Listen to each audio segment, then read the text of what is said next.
Well, joining me now to talk all things jobs, this economy, trade, and yes, the path forward for interest rates is Gregory Daco. He's a chief economist at EY.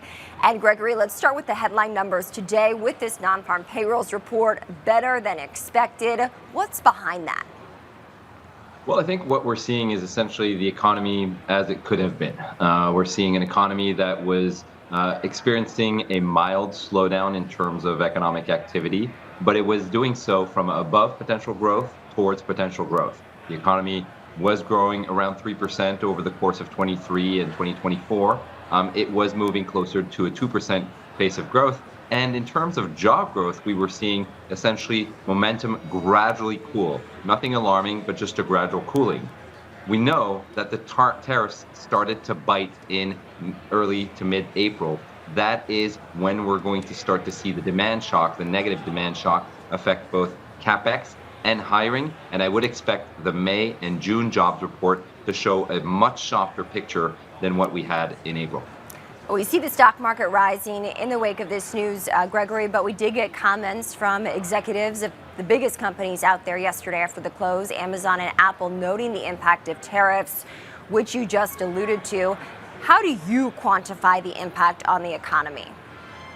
Yeah, I mean, generally speaking, these numbers for the month of April are almost a perfect report. But I've highlighted that this is largely a mirage because it shows the picture of before the tariffs, before businesses were able to adjust their CapEx intentions, adjust their hiring intentions. When you think about the tariffs, you have to think about the effect on the broader economy, consumers, businesses, both large and small businesses, and importers. You have to think about all of these effects at the same time. And one area where I am concerned, and I don't think there's enough attention, is the small business sector, because small businesses employ about 50 to 60% of total employees around the country. And if you think about smaller to medium-sized businesses, up to 500 employees, they employ about 80% of the population.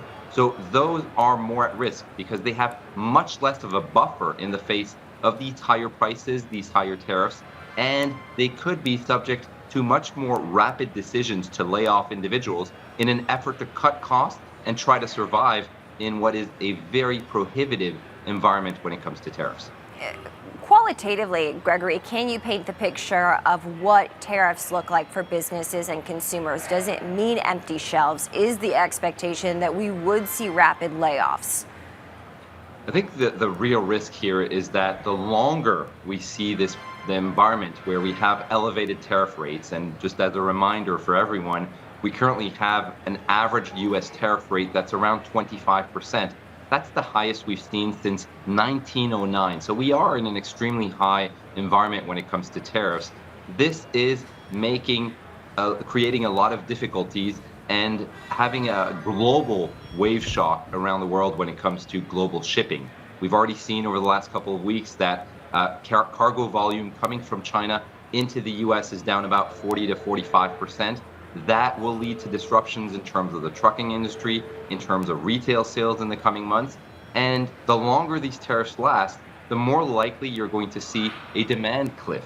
Because the first quarter data actually showed a front running of tariffs with stronger demand, paradoxically. In the second quarter, we're likely to see the demand shock that is more negative with private sector activity retrenching. And unfortunately, I'm fearful of more of a downturn when it comes to the labor market. Okay, so what does a downturn mean? We've heard the word recession used. Is that something that you anticipate is a possibility? And if so, what are the chances based on these numbers?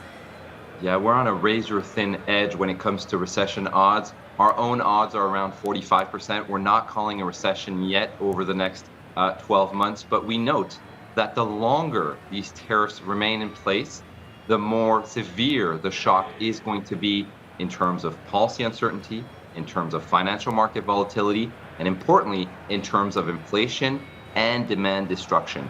Those are the three catalysts that are very important to watch. And then you add a fourth one, which is policy inertia. What is the Fed going to be doing in this environment? This data indicates that the Fed could actually stay at a restrictive stance for longer in this environment. That may be a bit of a too late, too little reaction in the face of what is likely to be a demand shock that permeates throughout the economy over the second half of 2025. So, Gregory, to that end, I do want to talk about the Fed. We have a chart here of the Fed fund rate where it currently is. The president calling on the Fed to lower rates after this jobs report. Does that make sense from your economic perspective? Well, the Fed is caught between a rock and a hard place, right? It has one view that is essentially that it should tighten monetary policy or at least maintain a restrictive stance in the face of what is likely to be a notable inflation shock. And it has the other side of the mandate, which is the full employment mandate, which would say that it should actually be easing monetary policy to buffer the growth shock that we're likely to see in the coming months. How does it react to that? Well, what's likely to happen is that the Fed is likely to remain extremely data reactive. And so where the market has been pricing more and more rate cuts in the back half of 2025, I would be careful with that assumption because the Fed Chair Powell, they're going to want to see more data, more evidence that these tariffs are indeed having a negative effect on the economy before they make any decision. We're still anticipating 3 rate cuts in the back half of 2025, but these types of reports that show a backward-looking view that is quite encouraging for the labor market may actually force the Fed to maintain a restrictive stance for too long in the face of what is likely to be a significant shock to the U.S. economy. Gregory Daco is the chief economist at EY. Gregory, thank you so much for joining. Thank you.